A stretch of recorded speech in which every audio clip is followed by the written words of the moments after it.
Pergunta o Luiz Cláudio se o Tim está de luto. O Tim é inglês, para quem não sabe, por causa da morte da Dama de Ferro. A morte de Margaret Thatcher, que foi primeira-ministra da Inglaterra por 11 anos, uma das personagens mais influentes e relevantes do século passado, hoje ela é capa de todos os grandes jornais no mundo, incluindo os brasileiros, é claro.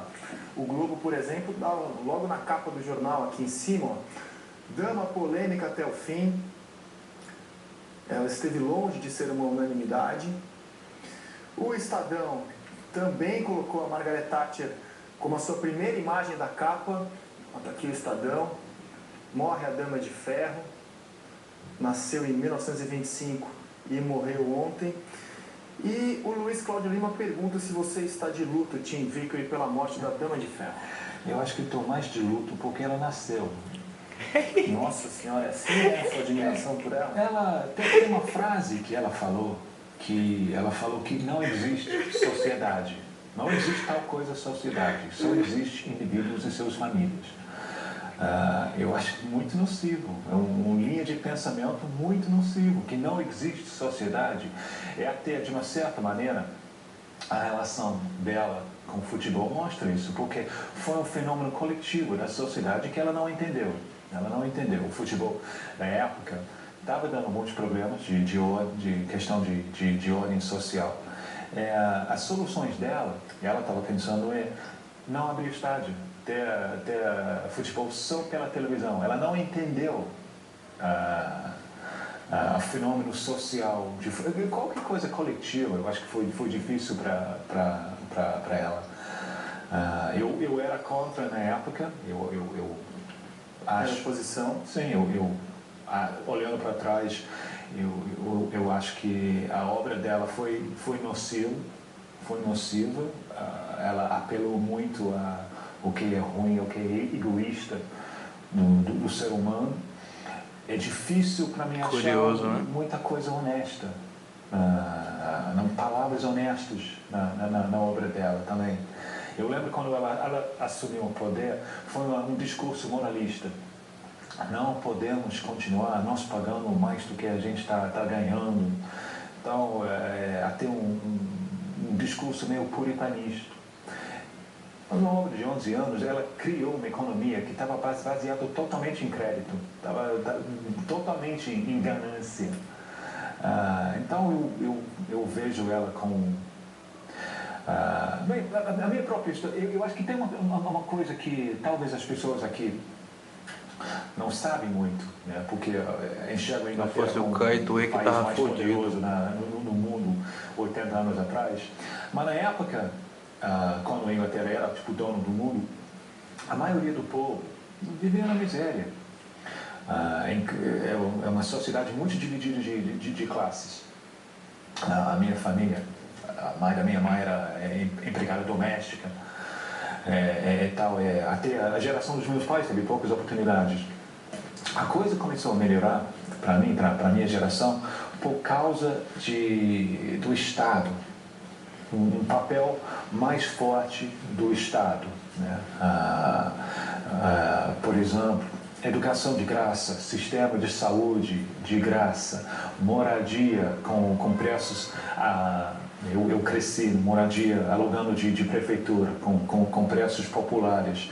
A ação do Estado, e isso para ela era anátema, ela odiava isso, e tentou reduzir isso, para mim era uma linguagem de selva.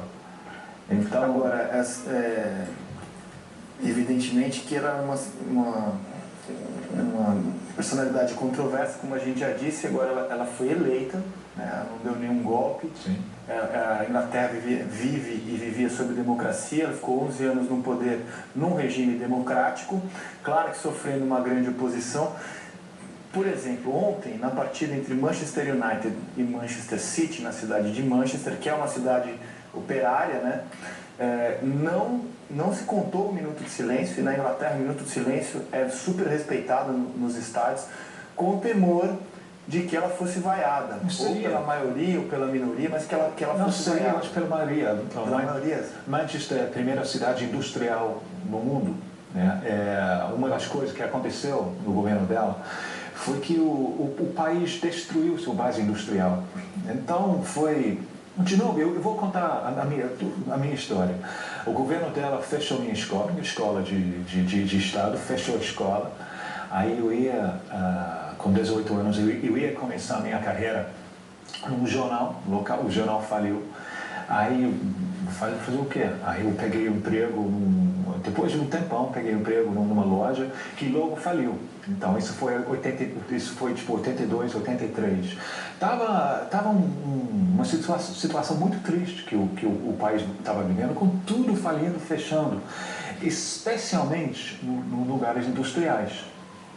Obviamente, teve progressos, mas as velhas cidades industriais ainda não recuperaram. Eu encontrei outro dia com um cara que trabalha na BBC no Stoke.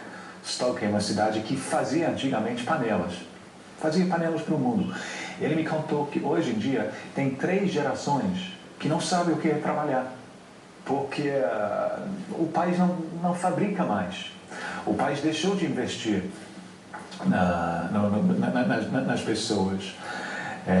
Então, eu acho que, iniciando na época dela, a Inglaterra começou a plantar alguns sementes perigosos, né, como consumorismo, crédito, junto com falta de emprego. Eu acho que isso eu estou preocupado pelo futuro do meu país. Essa reação foi muito ao encontro, né, do relato do Tim, e a classe que mais sentiu o período da Margaret Thatcher e que hoje é a mais crítica ao governo dela, justamente a classe operária, né? Quer dizer, a classe dos trabalhadores. Mas é inegável a força que ela teve. E assim, gostemos ou não gostemos dela, é inegável a relevância que ela teve dos personagens mais marcantes do século passado. Muita gente aqui lembrando no Twitter que ela, por exemplo, apoiou o regime de apartheid na África do Sul. Fato. Chamou Nelson Mandela de terrorista. Terrorista, fato. Tudo isso é fato. Agora, lembrando também que ela ficou no poder em uma democracia, ela não deu um golpe. Sim, foi uma época muito deprimente. Sim, mas é uma democracia, né? Foi uma escolha livre e democrática do povo inglês. Sabe, o momento acho que foi mais deprimente para mim foi a guerra contra a Argentina, em 82. Porque sem aquela guerra, ela acabou. Ela estava muito mal. Aquela guerra foi um momento de viravolta dela. Como inclusive mostra um bom filme sobre a vida dela, que esteve em cartaz no Brasil ano passado. Ganhando a guerra, ela ganhou fôlego para ser reeleito, deu mais tempo para as coisas dela. E no futebol, no caso especificamente, o hooliganismo cresceu muito durante os 11 anos em que ela governou a Inglaterra. E o paradoxo é que também depois que o hooliganismo cresceu muito, parte de uma assinatura dela também as medidas que mudaram o futebol inglês. Mas durante esse crescimento do hooliganismo, aconteceu em 89 uma das maiores tragédias da história do futebol mundial, que é a tragédia de Hillsborough, quando 96 torcedores do Liverpool morreram no estádio de futebol por conta de uma superlotação e falhas da polícia inglesa. Na época, o fato foi acobertado pelo jornal The Sun, que era inclusive parceiro da Margaret Thatcher, era uma imprensa parceira ali do poder, e ela acobertou os fatos, o governo dela acobertou os fatos, ou seja, se colocou a culpa por muitos anos nos torcedores do Liverpool, porque na verdade, naquela ocasião foram vítimas de uma má organização e de uma falha no policiamento, até porque a Margaret Thatcher, o governo dela naquela época tratava muito torcedor como gado, então tinha grades que não deixavam o torcedor chegar ao campo no caso de uma superlotação, então eles foram esmagados no estádio, 96 pessoas morreram. E como durante muitos anos, só no ano passado, por conta de uma ação na justiça de torcedores do Liverpool, os documentos oficiais vieram a público e foi revelado que a culpa não foi dos torcedores e sim de uma falha da polícia, só no ano passado que tivemos essa confirmação. Que coincidência, só na Inglaterra isso acontece, né? A torcida do Liverpool canta nos estádios uma música pesada, uma música realmente pesada, para o dia em que Margaret Thatcher morresse. E a gente vai mostrar que, como essa música, inclusive, uma expectativa sobre como vai ser a reação da torcida do Liverpool no próximo jogo da equipe, depois da morte de Margaret Thatcher. Veja só como a torcida do clube em inglês trata a Dama de Ferro que morreu ontem.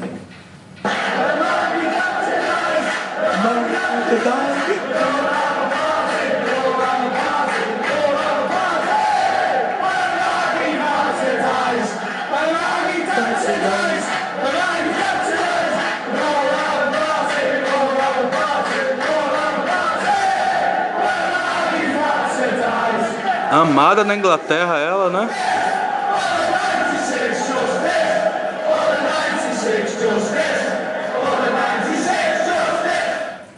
Bom, gostemos ou não gostemos, isso é um fato. Tinha ali um setor inteiro de um estádio cantando essa música e não era, como você viu pelas imagens, tinha até famílias cantando levinha essa música, que mostra muito do sentimento dos torcedores do Liverpool por conta da tragédia de Hillsborough em 89. Você ajudou na letra? Tem paralelos preocupantes entre isso e a morte do brasileiro, Jean Charles de Menezes, morto pela polícia em Londres. Uma estação de metrô. No fato que você tem no Hillsborough 89 uma operação de controle da polícia desastrosa, incompetente.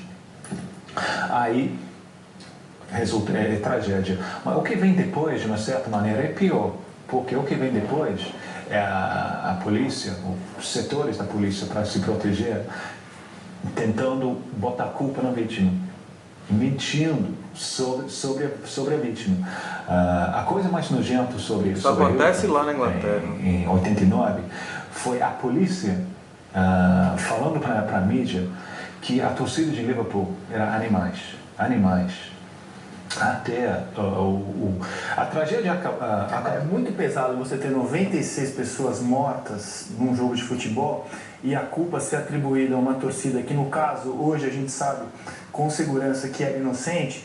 E aí, se os corintianos estão sofrendo o que sofre hoje o time do Corinthians quando joga, imagina você ter uma torcida inteira taxada de assassina, de violenta pela morte de 96 pessoas. Então a torcida do Liverpool carregou esse peso durante anos. Só no ano passado é que foi revelado que a culpa não foi dos torcedores e sim da polícia, na época comandada pela Margaret Thatcher. O chefe da polícia, no jogo, ele abriu uma porta. Ele foi aconselhado a não fazer isso, porque isso vai dar Ele abriu. Mas depois ele falou que foi a torcida que quebrou a porta para abrir. Então, uma mentira. Mas eu lembro, né? Mentira, ressalto mais uma vez que teve a conivência de um jornal, o jornal The Sun, que foi um jornal parceiro do governo para acobertar os fatos durante anos. Aliás, no ano passado o The Sun também pediu desculpas. Sim, mas até pior do que isso, a polícia estava falando para a mídia que, olha, a torcida de Liverpool, eles são animais. Tanto que, enquanto estavam pessoas morrendo lá, esmagados, a torcida lá estava mijando em cima deles. E sabe o que estava acontecendo? Quando você está sendo esmagado até a morte, urinar é uma ação involuntária. Mas tem a ver com a filosofia de Thatcher, porque teve uma frase que Thatcher usava na época, que era inimigo interno. O inimigo externo era a Argentina na guerra. O inimigo interno, ela usava isso sobre os mineiros, que eram os trabalhadores mais importantes no país. Então, o Liverpool era uma cidade que estava sofrendo, que o desemprego era a cidade mais pobre de Europa Ocidental. Então, esse negócio de inimigo interno incluiu a classe operária toda. Então, eu acho que isso faz parte da filosofia da operação de Hillsborough, que resultou em tantos mortes. Seria muito interessante se ao lado do Tim Vicker hoje a gente tivesse alguém para defender as medidas de Margaret Thatcher, afinal a controvérsia... Tem imprensa em Inglaterra hoje, claro que tem. Mas tem até dentro do futebol, tem pessoas defendendo ela. Então, o debate existe, que é obviamente saudável. Seria excelente que a gente tivesse aqui na bancada hoje. A minha opinião não é única. O Ebony não vai querer fazer às vezes, né, pelo que eu já sei, mas A gente não tem, então a gente leva a opinião do Tim Vickery, que é o nosso convidado hoje, e respeitando todos os pontos de vista, o Tim Vickery deu a opinião pessoal dele sobre... Totalmente pessoal. Eu reconheço a insignificância da minha própria opinião. Todas as opiniões são possíveis. Mas assim, a gente apenas mostrou um lado, um dos muitos lados da Dama de Ferro, que morreu ontem, uma das personagens mais marcantes do século passado. Tim Vickery, muitos amigos via Twitter explicaram o significado da expressão que você tanto gosta, hora de a onça beber água. Gostaria de saber. Que é porque é para ver se os outros bichos, a hora da coragem. Quem vai ter coragem de dividir o rio com a onça? A onça vai estar no rio bebendo água. Tá com sede? Encara a onça. Quem vai ter coragem de encarar a onça? Por isso a expressão. Então a gente começa a falar das onças que entram em campo nesta semana, a partir de hoje, pela Libertadores da América. É a chance de o Vélez